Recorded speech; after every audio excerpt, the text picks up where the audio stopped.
হযরত শাহজালাল আন্তর্জাতিক বিমানবন্দরের cargo terminal, import cargo terminal এলাকায় আগুনের ঘটনাটা ঘটে। প্রথমে টাওয়ার থেকে ধোঁয়া দেখতে পায়, আগুন না ধোঁয়া দেখতে পায়। ধোঁয়াটা যখন উপরে ওঠে তখন দেখতে পেয়েছে। সাথে সাথে আমাদের জানানো হয় এবং সাথে সাথে আমরা যারা যেখানে ছিলাম, ইনক্লুডিং আমাদের ফায়ার সার্ভিস, আমরা সেখানে উপস্থিত হই। ধারণা করা হচ্ছে, আমরা যতটুকু দেখেছিলাম অন দ্য স্পট আমরা সবাই ছিলাম এবং এখন যতটুকু দেখেছি, ধারণা করা হচ্ছে যে আগুনের সূত্রপাতটা হয় ইম্পোর্ট কুরিয়ার সেকশন থেকে, এটা ধারণা করছি। আমি আবার বলছি ভাই যে বিষয়টা তদন্তাধীন, অনেকগুলো তদন্ত কমিটি হয়েছে, ইনশাল্লাহ ওনারা আসল ঘটনাটা বের করবেন। সুতরাং অনেক কিছুই আমরা আনুমানিক অথবা নির্ভরযোগ্য তথ্য না পেলে সেটা বলা ঠিক হবে না। সুতরাং যতটুকু প্রিলিমিনারি ইনফরমেশন আমার কাছে আছে, পেয়েছি, ততটুকু বলবো। বাদ বাকি এগুলো তদন্তাধীন, ওনারা বের করবেন ইনশাল্লাহ। সুতরাং ধারণা করা হয় যে আগুনের সূত্রপাত হয় ইম্পোর্ট কুরিয়ার যে সেকশনটা ছিল সেখান থেকে। আর যারা ছিলেন তারা দেখতে পেয়েছেন যে কী ভয়াবহ ছিল আগুনটা। তবে আল্লাহর কাছে শুকরিয়া জানাচ্ছি এভাবে যে আমাদের কোনো প্রাণহানির ঘটনা ঘটেনি এবং উত্তর পাশ এবং দক্ষিণ পাশ দুইটা পাশেই, উত্তর পাশে আপনাদের বিমানের হ্যাঙ্গার ছিল, অনেক মেইনটেন্স হ্যাঙ্গার ছিল, সেখানে ছড়ায় পড়ে নাই। আর দক্ষিণ পাশে আমাদের মেইন টার্মিনাল বিল্ডিং, সেদিকে ছড়ায় পড়ে নাই। আমাদের সবার প্রচেষ্টা ছিল যে আগুন যেন আর বাইরে না যায় এবং আল্লাহর কাছে শুকরিয়া, আগুন আর বাইরে যেতে পারে না। সেখানে গেলে পরিস্থিতি আরও মারাত্মক ভয়াবহ হতে পারত, সেই জন্য আল্লাহকে শুকরিয়া জ্ঞাপন করছি। আর যেটা বলেছি যে আগুন লাগার সাথে সাথে 30 সেকেন্ডের ভিতরে আমাদের নিজস্ব ফায়ার ফাইটিং যে ভেহিকেলগুলো আছে অন দ্য স্পটে উপস্থিত হয় এবং সাবসিকুয়েন্টলি ঢাকা শহরের সমস্ত এলাকায় আমরা ফোন করে ফায়ার সার্ভিসের যে সাপোর্টটা আমরা চাই তা পাওয়া শুরু করি। প্রথম দিকে রানওয়ের উল্টো দিকে বিমান বাহিনী একটি ঘাঁটি আছে, ঘাঁটি একে খন্দকার, সেখান থেকে 10 মিনিটের ভিতরে সেখানে 3টা ফায়ার ফাইটিং আরও ভেহিকেল আসে এবং 20 মিনিটের ভিতরে বিমান বাহিনীর আরেকটা ঘাঁটি আছে বাসার বেজ, সেখান থেকে 2টা ভেহিকেল আসে। পর্যায়ক্রমে বাংলাদেশ নেভি থেকে আমরা ফায়ার ফাইটিংয়ের ভেহিকেল পাই। বাংলাদেশ আর্মি আমাদের বাইরে সিকিউরিটি, ক্রাউড কন্ট্রোল, সেই দায়িত্বগুলো খুব ভালোভাবে পালন করেছে। সাথে সাথে পুলিশ বাহিনীর সদস্যরা ওনারা বাইরে আমাদের সাপোর্ট দিয়েছেন এবং ওভারঅল ফায়ার ফাইটিংয়ের অনেকগুলো ভেহিকেল, সংখ্যাটা আমি এই মুহূর্তে একজ্যাক্টলি বলছি না, সব কিছু মিলে আমাদের নিজস্ব বাহিনীগুলোর ফায়ার ফাইটিং সবার মিলে অলমোস্ট 40টার বেশি অধিক ভেহিকেল এই ফায়ার ফাইটিং কার্যক্রমে অংশগ্রহণ করে।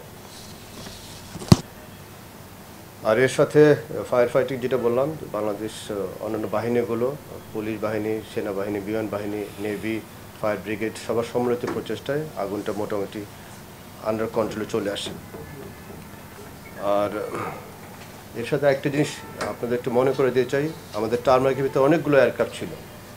সেই এয়ারক্রাফটগুলো আমরা সরিয়ে নিয়ে একটু সেফার জায়গায় টো করে নিয়ে যাই এবং আগুনটা কন্ট্রোল করে রাখার জন্য যতটুকু আছে উত্তর পাশে এবং দক্ষিণ পাশে আমরা একটু কাট অফ করার জন্য যা যা মেকানিজম সেগুলো আমরা পালন করি।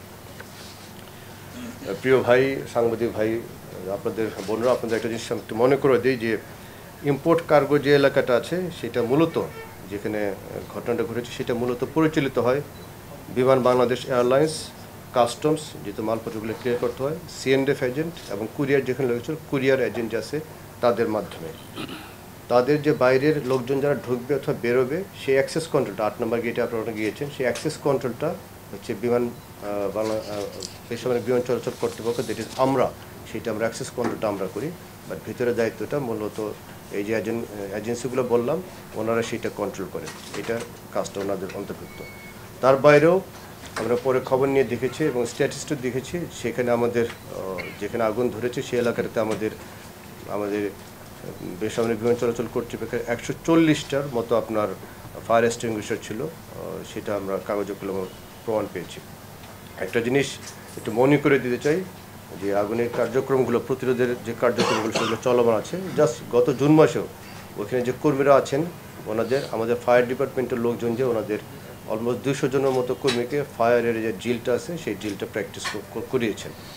এবং বলার জন্য বলছি না, আপনি একটু জেনে রাখবেন যে প্রতি সপ্তাহে একদিন আমরা একটা ফায়ার ড্রিল প্র্যাকটিস করি। সেই ড্রিলটা অবশ্য মূলত এয়ারক্রাফটের ফায়ার হলে সেটা সংক্রান্ত, এবং প্রতিদিন এই আগুনের ঘটনা ঘটেছে এখন না, এছাড়া প্রতিদিন আমার ফায়ার ফাইটিংয়ের লোকজন যারা আছে এক একটা সেকশনে যে আমাদের কিছু ফায়ার এক্সটিংগুইশার থাকে, স্পেশালি সেই ফায়ার এক্সটিংগুইশারগুলো অথবা সচেতনমূলক কার্যক্রমগুলো পরিচালনা করেন। প্রিয় সাংবাদিক ভাইয়েরা, একটা জিনিস আপনাদের একটু আমি নোটিস আনতে চাই, দ্যাট ইজ আমাদের এখানে যে IQ standard, international civil aviation organization IQ standard অনুসারে যে ফায়ারের যে প্রোটোকলগুলো আছে, সেই প্রোটোকলগুলো আমরা মেনে চলে কতটুকু জনবল লাগবে, কতটুকু ফায়ার ভেহিকল লাগবে সেটা আমরা মেনে চলি, এবং সেটা আমাদের স্ট্যান্ডার্ডটা মিনিমাম যে রিকোয়ারমেন্টটা সেই মিনিমাম স্ট্যান্ডার্ড আমরা ফুলফিল করি।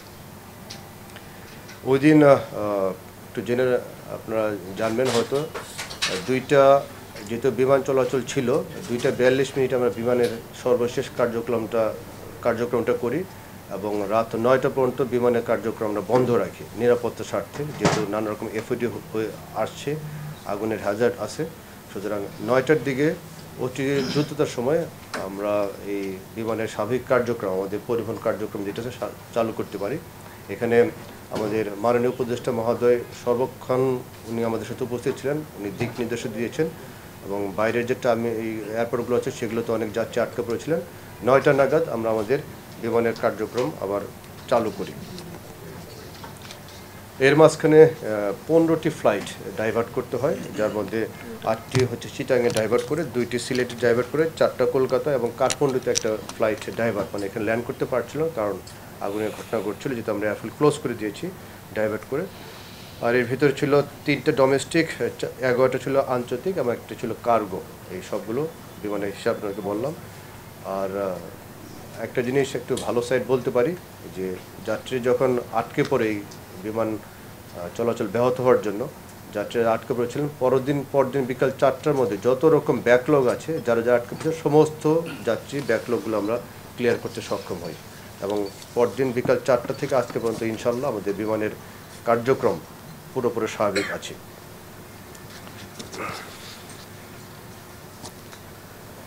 আপনারা একটু জেনে থাকবেন, মাননীয় উপদেষ্টা মহোদয় আপনাদের জানিয়েছেন, এই যে বিমানের কার্যক্রম একটু বাধাগ্রস্ত হয়েছিল, যাত্রী আটকে পড়েছিলেন, এর জন্য যে এয়ারলাইন্স অপারেটররা এক্সট্রা ফ্লাইট দিয়েছেন, মাননীয় উপদেষ্টা মহোদয় ডিক্লেয়ার করেছেন তাদের জন্য সমস্ত রকম যে আমরা কর অথবা যে ট্যাক্স ট্যারিফগুলো ছিল, মাননীয় উপদেষ্টা মহোদয় সেটা বলেছেন আগামী 3 দিন, মানে 21 তারিখ রাত 12টা পর্যন্ত যদি কোনো এয়ারলাইন্স অতিরিক্ত ফ্লাইট দেয় তাদের জন্য এগুলো মৌকুফ করা হবে। এটা মাননীয় উপদেষ্টা মহোদয় নিজে এটা ডিক্লেয়ার করে দিয়েছেন। এটা যাত্রীদের দুর্ভোগ কমানোর জন্য, জনস্বার্থে, এবং এয়ারলাইনগুলো যে আছে ভালো সাপোর্ট দিচ্ছেন সেটাকে সামনে রেখে মাননীয় উপদেষ্টা মহোদয় সে একটা ভালো একটা প্রণোদনা প্যাকেজ দিয়েছেন আমরা মনে করছি। মোরওভার একটা জিনিস আমি আপনাদের বলতে চাই, যে কার্গো অপারেশন যে আছে, আমরা এখন পর্যন্ত একদিনের জন্য বন্ধ করিনি, যেহেতু কার্গো ভিলেজটা, দ্যাট ইজ ইম্পোর্ট কার্গো ভিলেজটা পুড়ে গিয়েছে। যেদিন আগুনের ঘটনা ঘটে সেদিন অলমোস্ট রাত 2টা-2:30 পর্যন্ত আমরা গেছিলাম। মাননীয় উপদেষ্টা মহোদয় আমাদের গাইডলাইন দিয়েছেন কোথায় কী করা যায়, তার প্রেক্ষিতে আমরা কার্গো অপারেশন এখন পর্যন্ত একদিনের জন্য বন্ধ করিনি, চালু আছে। এখন আপাতত 9 নম্বর গেট দিয়ে কার্গোগুলো ক্লিয়ার হচ্ছে, কিছু টেম্পোরারি শেড করার প্ল্যান রয়েছে, এবং ভবিষ্যতে কত দ্রুত করা যায় সেই কাজটা আমরা চালু রেখেছি। এই ব্যাপারে প্রতি মুহূর্তেই আমি বলতে আমরা কাজ চলমান আছে, এবং মাননীয় উপদেষ্টা মহোদয় প্রতি মুহূর্তে আমাদের গাইড করছেন কীভাবে কাজটা দ্রুত হয়ে করা যায়, যাতে আমাদের পুরোপুরি অপারেশনটা অ্যান্ড স্ট্রাকচার যেটা সেটা নির্মাণ করা যায়। অতি দ্রুত এই সম্বন্ধে আপনারা আরও খবর জানতে পারবেন। আর এই স্টেজে বলতে চাই যে অনেকগুলো তদন্ত কমিটি গঠন করা হয়েছে উচ্চ পর্যায়ের, এবং আমাদের ইন্টারনালও ইনশাল্লাহ সেই তদন্ত কমিটির মাধ্যমে যত দ্রুত সম্ভব এই সমস্ত ঘটনাটা কেন ঘটলো এবং পরবর্তী করণীয় কী এবং সমস্ত ব্যাপারগুলো যা আমরা জানতে পারবো। আমি আশা করছি আপনাদের মাধ্যমে সবাইকে জানাতে চাই আমাদের কার্যক্রম স্বাভাবিক আছে, এবং এই তদন্ত কমিটির মাধ্যমে আমরা একটা ভালো একটা দিক নির্দেশনা পাবো যে আমাদের পরবর্তী করণীয় কী হবে, এবং আগামী ভবিষ্যতে যেন এরকম দুর্ঘটনা না ঘটে তার জন্য ইনশাল্লাহ সেখানে ভালো দিক নির্দেশনা থাকবে। আপনাদের সবার দোয়া চাচ্ছি, সহযোগিতা চাচ্ছি, তার মাধ্যমে যেন আমরা আমাদের সামনের দিনগুলো আরও ভালোভাবে কাজ করতে পারি এবং সেফটি মেনটেন করে কাজ করতে পারি, এরকম দুর্ঘটনা না ঘটে সেই সহযোগিতা, সেই দোয়াটা আমি আপনাদেরকে চাইবো। এই বলে আমি আমার বক্তব্য শেষ করছি। সবাই ভালো থাকবেন। Thank you. যত সময় গেছি কন্ট্রোল টাওয়ার আমাদেরকে মেসেজ দেওয়ার সাথে সাথে আমরা গিয়েছি, এটা আমরা স্পটে পৌঁছাতে পারিনি, কারণ এখানে অনেক হিউজ পরিমাণ মালামাল ছিল যেটা সম্ভব হয়নি। আমরা বিমানের সহযোগিতা পাইনি, বিমানকে আমরা ইনফর্ম করেছিলাম যে মালামালগুলো অত্যন্ত ইয়ে দিয়ে সরানোর জন্য। আমার প্রশ্ন যে এই যে রানওয়েতে যে পরিমাণ মালামাল এলোমেলো বাবা খোলা আকাশের নিচে করে থাকে, এটার ব্যাপারে আপনারা আপনাদের ব্যর্থতার স্বীকার করবেন কিনা? পাশাপাশি আরেকটু এখন তো এই এই এই ইয়েটা হ্যাঙ্গারটা কার্গোটা অনেক পুরনো, আমি একটু উত্তর দিই। আচ্ছা, ফার্স্ট অফ অল আপনি যথার্থ বলেছেন যে এটা রানের উপরে না, রানের এক একটা এলাকার নাম আছে, সেটা হচ্ছে অ্যাপ্রন এলাকা, যেখানে মনে করেন আপনার কার্গো টার্মে ভবনটা আছে, তার সামনে যে জায়গাটা সেখানে মালামাল স্তূপ হয়ে আছে, সেটার সম্বন্ধে আপনি বলেছেন। ওটার জন্য ফায়ার ফাইটিং যে গাড়িগুলো সে যেতে পারে না, এইটা একটা প্রশ্ন। আরেকটা প্রশ্ন বলেছেন থার্ড টার্মিনাল সংক্রান্ত যে ইম্পোর্ট কার্গো টার্মিনাল অত্যাধুনিক যেটা হয়েছে সেটা আমরা বুঝিয়ে নিই, এবং যারা পাওনাদার প্রতিষ্ঠান আছে তারা বলে তাদের পাওনা আমরা বুঝিয়ে দিই নেই, এটা আপনার প্রশ্ন, তাই তো? আচ্ছা, প্রথম প্রশ্ন বলি, আপনি যথার্থ বলেছেন আমাদের ইম্পোর্ট কার্গো টার্মিনালের সামনে যে স্পেসটা আছে সেটাকে বলে অ্যাপ্রন, অ্যাপ্রনের ভিতরে মালগুলো জমে থাকে। আমি আবার বলছি, তদন্তের স্বার্থে আমরা কোনো পক্ষকে এখন দোষ অথবা ওই লাইনে যাব না, কিছু অভিজ্ঞতা আলোকে যেটা সেটা আপনাকে বলবো। তদন্তাধীন জিনিসপত্র তদন্তের মাধ্যমে বেরিয়ে আসবে, সুতরাং আমরা তদন্তকে হ্যাম্পার করে কোনো কিছু আমরা মন্তব্য করতে আমি চাচ্ছি না। যে মালপত্রগুলো জমা হয়ে থাকে সেই মাত্রগুলো হচ্ছে, আপনাকে আবার বলেছি, ওই বিল্ডিংটা আমার বা ভিতরের এইটার পুরো দায়িত্ব হচ্ছে বিমান বাংলাদেশ এয়ারলাইন্স, ক্লিয়ার করার দায়িত্ব হচ্ছে C&F এজেন্টরা, আর কাস্টমসের কর্তৃপক্ষ ওনার কাস্টমস জিনিসগুলো করেন। আইডিয়ালি রেগুলার অনুসারে এই জিনিসগুলো 21 দিনের ভিতরে ক্লিয়ার হয়ে যাওয়ার কথা, 21 দিনের ভিতরে মালপত্রগুলো ক্লিয়ার হয়ে যেতে হয়। কিন্তু যদি ক্লিয়ার না হয়, এই 3 কর্তৃপক্ষ মিলে জিনিসপত্রগুলো ক্লিয়ার করেন। সুতরাং মালপত্রগুলো যদি জমে থাকে সেটা দায়িত্ব ওনাদের, এবং যেতে পারে না এই মালপত্রগুলো সামনে জমে থাকার জন্য যেতে পারে না, এবং এই সংক্রান্ত অনেকগুলো করসপন্ডেন্স করা হয়েছে, অনুরোধও করা হয়েছে। হাউএভার আনফর্চুনেটলি সেই মালপত্রগুলো সরে নাই। এমনও ঘটনা হয়েছে, হয়তো পরে জানতে পারবেন, যে 21 দিনে যেগুলো ক্লিয়ার করার কথা, হয়তো এমনও হতে পারে যে এটা বছরের পর বছর জিনিসপত্র হয়তো ক্লিয়ার হয় না, সেই ঘটনাও থাকতে পারে। আমরা যতটুকু জানতে পেরেছি সেই ঘটনাগুলো তদন্তের মাধ্যমে বের হয়ে আসবে। বাট এই কর্তৃপক্ষ হচ্ছে সেটা কন্ট্রোলিং বিমান, C&F এজেন্ট, কাস্টমস অ্যান্ড যদি কুরিয়ার থেকে তারা। এইটা একটা প্রশ্নের উত্তর। সেকেন্ডটা হচ্ছে যে আপনার যে নতুন যে ইম্পোর্ট এক্সপোর্ট কার্গো টার্মিনাল হচ্ছে সেটা টেক ওভার করা নিয়ে, এই টেক ওভার করা নিয়ে অনেকগুলো মিটিং হয়েছে।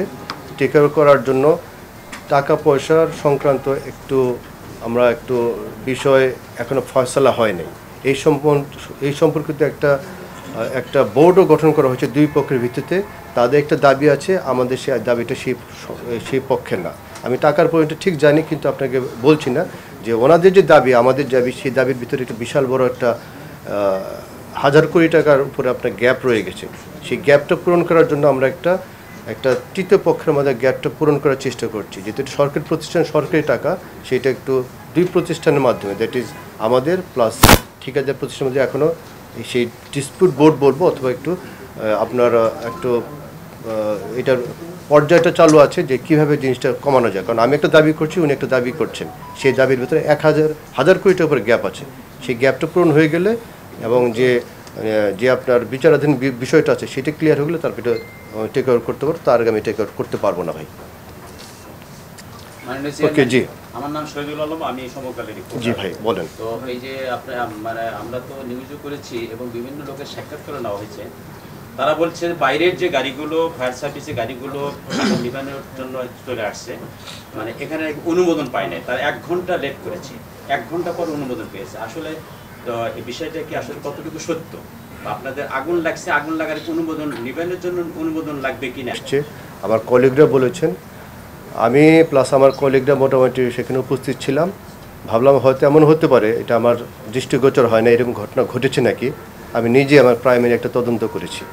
পরে DG fire service and civil defence আছে, ওনার সাথে আমি ব্যক্তিগতভাবে যোগাযোগ করে বললাম যে আপনাদের ফায়ার ভেহিকেল অথবা এনি অফ দ্য এজেন্সি কারো কোনো ফায়ার ভেহিকেল কি ঢুকতে পারে নাই, এরকম ঘটনা ঘটেছে নাকি। আমি আপনাদের রিকোয়েস্ট করবো আপনারাও ইন পার্সন যোগাযোগ করবেন। নান অফ দেম কেউ বলে নাই তাদের কোনো ফায়ার ফাইটিং ভেহিকেল ভিতর ঢুকতে দিয়ে বাধা দেওয়া হয়েছে। শুধু একটা ঘটনা ঘটেছে, ফায়ার ফাইটিং ভেহিকেল অনেকগুলো অ্যাপারেটাস থাকে, নানা রকম ভেহিকেল থাকে, কোনোটা আছে পানি দেয়, কোনোটাতে মধ্যে ফোম দেয়, এবং কোনোটা আছে যে কেমিক্যাল কন্ট্রোল করার জন্য স্পেশাল কিছু জিনিসপত্র ক্যারি করে। ওদের দুইটা ভেহিকেল আছে যেটার ভিতরে অক্সিজেন লিকুইড অথবা ফোম টাইপের থাকে, সে অক্সিজেন দুইটা ভেহিকেল আছে। সেই দুইটা ভেহিকেল 8 নম্বর গেটে বাইরে রাখা হয়েছে। আমি ডিজিকে বলেছিলাম যে আপনাদের যে ভেহিকেলকে বাইরে রাখা হয়েছে কেন, বলে যে এটা দাহ্য পদার্থ বিবেচনা এই ভেহিকেল দুটো আগুনের কাছে রাখা হয় না, আর যদি দরকার পড়ে তাদের স্পেশাল ইনস্টেশনে কেমিক্যাল নামানোর জন্য অথবা কোনো কর্মী অসুস্থ হয়ে গেলে যে তাদের অক্সিজেন দেওয়ার জন্য সেই ভেহিকেল দুটো রাখা হয়। সুতরাং সেই ভেহিকেল দুটো বাইরে ছিল। এছাড়া কোনো রকম ভেহিকেল ফায়ার ফাইটিংয়ের ভেহিকেল কোনোভাবে বাধা দেওয়া হয় নাই। আমি একটা রিকোয়েস্ট করবো, ফায়ার ফাইটিংয়ের ভেহিকেল এসেছিলো আমাদের বাইরে, এয়ারফোর্স থেকে এসেছিলো, নেভি থেকে এসেছিলো, সিভিল ডিফেন্স থেকে এসেছিলো, ফায়ার ফাইটিং সিভিল ডিফেন্স। আপনি প্রত্যেকটা কর্তৃপক্ষের আপনি যোগাযোগ করেন, যদি কেউ আপনাকে বলে তাদের ভেহিকেল ঢুকতে দেয় না, তাহলে আমি সাবসিকুয়েন্টলি আমি দেখবো। বাট ফায়ার ফাইটিংয়ে যেটা আছে সেই দাবিটা যারা বলেছেন সেটা সত্য না, সেটা আমি আপনাকে পরিষ্কার আপনি বলছেন আপনাদের পক্ষ থেকে বলা হচ্ছে স্যার যে আগুনটা লেগেছে 2:15 মিনিটে, আনুমানিক বলছেন। আনুমানিক, কিন্তু না আমরা মন্ত্রণালয়ের এরিয়াতে দেখেছি 2:15 বলা হচ্ছে। ফায়ার ব্রিগেড বলেছে তারা খবরটা পেয়েছে 2:30 মিনিটে। জি, এই 15 মিনিটের গ্যাপ কেন? নাম্বার 1। নাম্বার 2 হচ্ছে স্যার আপনাদের যে ভেহিকেলগুলো, আপনাদের ভেহিকেলগুলো খুব অত্যাধুনিক স্যার, রোজেন বাবার প্যান্থার সিরিজের খুবই ভালো ওগুলো, তারা কাছে যেতে পারে না। হোস পাইপের সংখ্যা, হোস পাইপ কিন্তু প্রচুর হোস পাইপ ছিল, তার জন্য দেখা যায় কি অন্যান্য গাড়িগুলো যেতেও হোস পাইপ ফেটে গিয়েছে, সেই ঘটনা ঘটেছে। তো হোস পাইপ ব্যবহার করা নাই সেই জিনিসটা মনে হয় সত্য না। আপনারা যেখানে ছিলেন ছবি আছে, আমরাও ছিলাম, এত হোস পাইপ যে হোস পাইপ অনেক সময় গাড়ি ঘোড়া যেতে ডিস্টার্ব হয়েছিল, অনেকগুলো হোস পাইপ ফেটে গিয়েছে, যেহেতু হোস পাইপ ভিতরে পানি ছিল যখন গাড়ি গিয়েছে। আমাদের আমাদের ভেহিকেল যে আছে তারা সমস্ত ব্যবস্থাটা নিয়েছে। ফার্স্ট অফ অল যেটা বলেছিলাম যে সামনে কিছু কার্গো ছিল, তার জন্য স্তূপগাড়া ছিল, তার জন্য যেতে পারে না। আর স্ট্রাকচারটা ভেঙে যে ভিতরে ঢুকে, এটা একটা লোহার স্ট্রাকচার ছিল, ভেঙে কেটে ভিতরে ঢুকে যায় না। আপনি এখনও যে দেখতে পারেন স্ট্রাকচারটা বেশ মজবুত, এটা ভিতর কেটে ভিতরে ঢুকা যায় না, এর জন্য এটা একটা ব্যাপার ছিল। আর আমাদের যে ভেহিকেলগুলো ছিল এই ভেহিকেলের ভিতরে সবচেয়ে ভালো ভেহিকেল যেটা আপনি জানেন রোজন বাওয়ার, আমি জানি না আপনারা ছিলেন নাকি, আমার চোখের সামনে সে 2বার ফোমও ইউজ করেছে, এবং হোস পাইপ থেকে শুরু করে মনে করেন পাউডার, ফোম, ওয়াটার, সমস্ত রকম জিনিসপত্র তারা ইউজ করেছে। সেটা আমি নিজে চাক্ষুষ সাক্ষী, আর আপনারা যারা ছিলেন তারা দেখেছেন। সুতরাং হোস পাইপ ব্যবহার করে নাই এই দাবিটা আমার মনে হয় সত্য না। আমি যতদূর জানি আপনাদের যদি ওটা হয়ে থাকে তাইলে যারা যে সমস্ত চিঠি লেগেছে সেই সমস্ত বিরুদ্ধে কেন ব্যবস্থা নেওয়া হয়? আর ওই কোশ্চেন প্রশ্নের সাথে এটা আমি একটু অ্যাড করলাম, যদি একটাই প্রশ্ন হচ্ছে কয়টা আছে প্রথমে আগেরটা বলে দিচ্ছি আমাদের সবগুলো ভেহিকেল। আচ্ছা, আমি এখন বলছি আমাদের সবগুলো ভেহিকেল, এখানে 4টা ভেহিকেল আছে, আপনি যথাযথ বলেছেন 4টার ভিতরে একটা ছিল আনসার্ভিসেবল নষ্ট। আর যে কোনো জিনিস আপনি 100% সার্ভিসেবল না থাকতে পারে, চেষ্টা থাকে। আমার সব মিলে 25টা ভেহিকেল আছে সমস্ত ইস্যু। এর ভিতরে আমাদের যে এখানে 3টা ছিল, 3টে স্পটে গিয়েছে, সেটা আমি আপনাকে বলতে পারি। আর ভেহিকেল নষ্ট হওয়ার যেটা আছে, আমার সমস্ত অ্যাপারেটাস যে আছে ঠিক থাকবে আমি সেটা দাবি করছি না।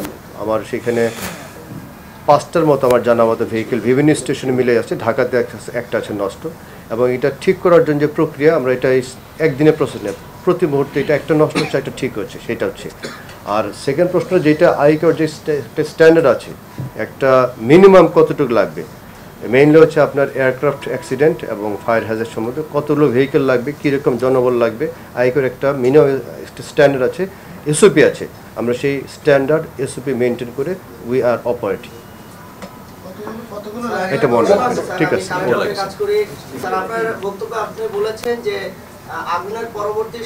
সেটা আমাকে চেক করতে হবে। ফার্স্টে আপনার কথাটা বলি যে আপনার প্রশ্ন ছিল যে এই এতগুলো ভেহিকেল আছে তারপর আগুন নিভাতে পারলো না, তাই না? আমাদের এই বিমানবন্দরটা আসলে যে ফায়ার ফাইটার রয়েছে, যে স্টেশন রয়েছে, তারা আসলে ক্যাপেবল কিনা, আশপাশ থেকে সব প্রায় 36টার মতো ইউনিট আসতে হলো, তাহলে কি আপনাদের সক্ষমতা কি বাড়াতে হবে বা সক্ষমতা ছিল না? সক্ষমতা বাড়াতে হবে ডেফিনেটলি, বাট সক্ষমতা ছিল না সেটা বলবো না। আমি আবার বলছি, যারা ওখানে ছিলেন তারা দেখবেন আগুনটা কীরকম ছিল। এইখানে কার্গো টার্মিনালের ভিতরে যে মালপত্রগুলো ছিল মেইনলি হচ্ছে আপনার বেশ দাহ্য garments related 60 to 70% import cargos আর গার্মেন্টস অথবা দাহ্য পদার্থ রিলেটেড। আগুনটা যেভাবে গিয়েছিল আমি 40টা বলছি না, 40টার অধিক সংখ্যাটা আমি শুনেছি 47, বাট আমাকে আবার হিসাব করতে হবে। 47 বললে আমি স্পেসিফিক হয়ে যাবে, সেজন্য বলছি না, 40-এর অধিক বলছি। 40 অধিক ছিল, বাট আগুনটা যে পরিমাণে ছিল যারা ছিলেন তারা দেখেছেন সেইটা সাফিসিয়েন্ট ছিল না, অত সেটা যে আপনার আগুনটি করতে পারেন। বিশেষত যে এই দাহ্য পদার্থের ব্যাপার, এই ইম্পোর্ট কার্গোর যে গার্মেন্টস রিলেটেড ম্যাটেরিয়ালগুলো বেশ দাহ্য, সেই সংক্রান্ত সেই হিসাবে। আর যে বলেন আপনার ক্যাপাবিলিটি বাড়াতে হবে, ডেফিনেটলি ক্যাপাবিলিটি বাড়ানোর সুযোগ সব জায়গাতে আছে, সেটা আমি বলবো। মাননীয় চেয়ারম্যান, আমি একটা প্রশ্ন করছি, সেটি হচ্ছে যে বিমানের যে তদন্ত কমিটি করা হয়েছে তার যে প্রধান ক্যাপ্টেন এনাম, উনি বলেছেন যে এবং আপনাদের প্রাথমিক ব্যবস্থাও ছিল, কিন্তু এই যারা প্রাথমিকভাবে কাজ করবে তারা যদি প্রাথমিকভাবে কাজটা করতে পারতো তাহলে কি আগুনটা এভাবে ছড়াতো কিনা, তাদের সেখানে কোনো ব্যত্যয় ছিল কিনা? আচ্ছা, ফার্স্ট অফ অল বিল্ডিংটা সিভিল এভিয়েশন আমি যতটুকু বলতে পারি, তারপর বলছি তদন্তের স্বার্থে সব কিছু স্পেসিফিক বলে কাউকে দৌড় দেওয়াটা সে ঠিক হবে না। তদন্ত কমিটি আছে, ওনারা বের করবে, বাট আমি যতটুকু জানি বিল্ডিংটা আমাদের ভিতরের অ্যারেঞ্জমেন্টটা কী হবে সেই অ্যারেঞ্জমেন্টটা হচ্ছে যে কর্তৃপক্ষ বলেছে ওনারা এটা মেনটেন করেন। তার ভিতরে অ্যাডিশনাল আমার যে সাপোর্টটা আছে, আমার এখানে আবার বলছি 140টা, আমি স্ট্যাটিস্টিক নিয়ে দেখছি 41টা ফায়ার এক্সটিংগুইশার ছিল, এবং সেইখানে যে সিভিলিয়ান যে কর্মীরা যারা কাজ করেন, যেটা সিভিল এভিয়েশন না, ওনাদের গত জুলাই মাসে মনে করেন 200 কর্মীকে আমরা প্রশিক্ষণ দিয়েছি, এবং টাইম টু টাইম তাদের সাথে এই রিলেটেড কাজ করার হয়। সুতরাং ভিতরে ম্যানেজমেন্টটা যে আছে পিওরলি আমি মনে করি এটা তাদের ভিতরে বর্তায়, ঠিক আছে। আর আপনি যেটা বললেন যে আপনার ওই যে কেন তাদের নিয়ন্ত্রণ করতে পারে না, সেটা আমাদেরকে আমাদেরকে তদন্ত কমিটিটা বের করুক যে তাদের কোনো গাফিলতি ছিল নাকি। আমি যতটুকু জানি যে স্ট্রাকচারটা ছিল হ্যাভি, সেখানে কেটে ভিতরে ঢুকতে পারে নাই। আর সামনে যে স্তূপকার যে আপনার অ্যাপ্রন এলাকায় যে মালপত্রগুলো ছিল তার জন্য আমার ফায়ার ভেহিকেলটা অথবা এটা আমাদের কাজে বাধা দিচ্ছিল, সেটা আমি আমার প্রাথমিক অনুমানে এবং তদন্তে আমি সেটা আমি পেয়েছি। দেশের সবচেয়ে বড় বিমানবন্দর 7 ঘন্টা বন্ধ ছিল রানওয়ে, আগুন নেভাতে 7 ঘন্টা লেগেছে। ইন্টারন্যাশনাল সিভিল এভিয়েশন অথরিটির কাছে এই বিমানবন্দরের যে একটা মান আছে বা গ্রেড আছে, সেখান থেকে কি আমরা কোনো লুজ করেছি? আচ্ছা, সাথে একটু যোগ করি চেয়ারম্যান, যে গতকালকে সোনাগাঁও হোটেলে ব্যবসায়ীরা একটা সংবাদ সম্মেলন করেছেন এবং সেখানে তারা বলেছেন যে শাহজালাল বিমানবন্দর এখন মারাত্মক ঝুঁকিতে আছে।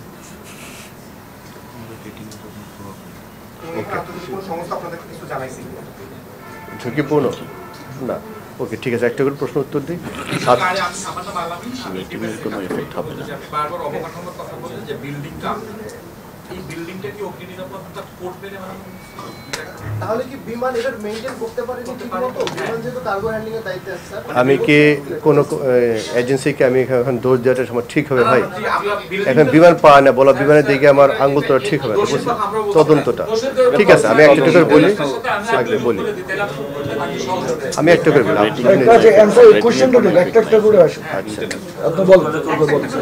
এই একটা প্রশ্ন নেব, তারপর একটা প্রশ্ন নিয়ে আমরা আজকে শেষ করি। হ্যাঁ, ফার্স্ট হচ্ছে যে আইকাও, আপনি বলেছে আইকাও যে একটা এই ঘটনা ঘটলো, আইকাওতে আমার কোনো মানদণ্ডে আমি নিচে পড়ে যাবে নাকি? এই ঘটনাটা অবশ্যই দুঃখজনক এবং আমার জন্য একটা খারাপ অভিজ্ঞতা, সেটা নো ডাউট। বাট আইকাও আমি মনে করি যে আইকাও এই ঘটনা পরবর্তীতে যদি দেখে যে আমাদের স্টেপগুলো কেমন হচ্ছে, প্রবাবলি সেটা আমাকে আরও বেটার সাপোর্ট করবে টু আপলিফট মাই পজিশন। সুতরাং আইকাও এর মাধ্যমে আমার মনে হয় কোনো মানদণ্ডে আমার আঘাত আসবে না। যা শুধু একটা ঘটনা দেখেন, কদিন আগে দেখলেন না হংকং এয়ারপোর্টে একটা 747 কার্গো এয়ারক্রাফট পড়ে গেল। আমরা তো এটা ধারণা করতে পারি হংকং যে আছে তাদের ইনফ্রাস্ট্রাকচার অথবা তাদের প্রসিজিওর, তাদের কমপ্লায়েন্স ধারণা করা যায় যে মোটামুটি ওয়ার্ল্ড ক্লাস স্ট্যান্ডার্ড, তাই না? সেখানে একটা 747 আর ছিটকেরা ছবি সহ দেখেছেন। এখন যে আমি বলি ওখানে সবই খারাপ, সে বলাটা আবার ঠিক হবে না। কোনো একটা ঘটনা ঘটেছে, তদন্ত হোক, তারপর দেখা যায় কীরকম। তো আমাদের এখানে সেটা বলতে পারি যে আইকাওতে এখানে কোনো প্রভাব ফেলবে না।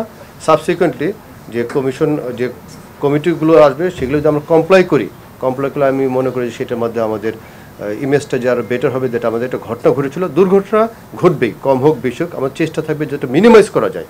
সুতরাং তদন্ত কমিটি ওনাদের প্রতিবেদন কিছু আসবে, কিছু রেকমেন্ডেশন আসবে, সেই রেকমেন্ডেশনগুলো আমরা ফলো করি। আমার বিশ্বাস তার মধ্যে আমাদের অবস্থার আর উত্তরণ করবে সেটা মনে করি।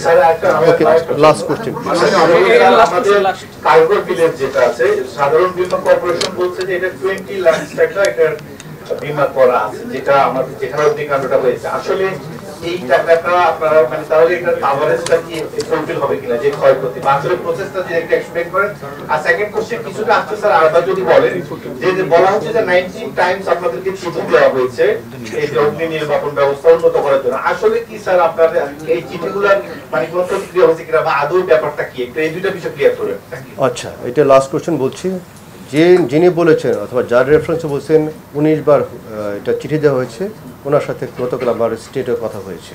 উনি বলেছেন ওনাকে ভুলভাবে জিনিসটা ব্যাখ্যা করা হয়েছে, এরকম সংক্রান্ত কোনো তাগাদা দেওয়া হয় নাই। আর যে বলেন জিনিসপত্র আপগ্রেড করার জন্য, আমরা প্রতিনিয়তই মনে করেন এই সিস্টেমটা, এই বিল্ডিংয়ের এইটা নানা রকম মেনটেন্সের কাজ আমরা করি। বাট আপনার সব কিছু পাওয়ার পর তখন আপনি প্রায়োরিটি করেন। বাজেট তো লিমিটেড, প্রায়োরিটি করেন কোন জিনিসটা জরুরি, কোন জিনিসটা জরুরি না, কোন জিনিসটা অতি দরকার, কোন জিনিসটা কম দরকার, সেটা করে বাজেটের সাথে মিলে আমরা করি। আমাদের ফায়ার কমপ্লায়েন্স অথবা এর রিকোয়ারমেন্ট যা আছে তার মিনিমাম যেটা স্ট্যান্ডার্ড আছে আমরা সেটা তার বেশি মেনটেন করি। সেই মেনটেন করার জন্যই বাদ বাকি জিনিসপত্রগুলো আপনার তো এইভাবে আসছে। বাট আমি আপনাকে বলতে পারি যে রেফারেন্সে বলেছেন তার সাথে 3% কথা হয়েছে, এরকম কোনো 19 অথবা যেটা আসলে সেটা। সুতরাং এর মধ্যে আমার একটা রিকোয়েস্ট থাকবে, আমরা একটা জিনিস যদি স্পেসিফিক না জানি, এই যে নানা রকম সোশ্যাল মিডিয়া স্পেশালি যে গুজব অথবা যে জিনিসগুলো হয়, এই দেশের স্বার্থে আমাদের সবার স্বার্থে এই গুজবগুলো যেন আমরা না ছড়াই। নিশ্চয়ই কারো ভুল আছে, আমার আপনার হয়তো কার অথবা হতে পারে অথবা নাও হতে পারে, প্রাকৃতিক দুর্ঘটনা হতে পারে, অন্যভাবেও হতে পারে। একটা তদন্ত কমিটি তার মধ্যে আসুক, তার আগ পর্যন্ত আমরা গুজবের জন্য কান না দিই এবং গুজবের জন্য না ছড়াই। আপনাকে সবাইকে ধন্যবাদ।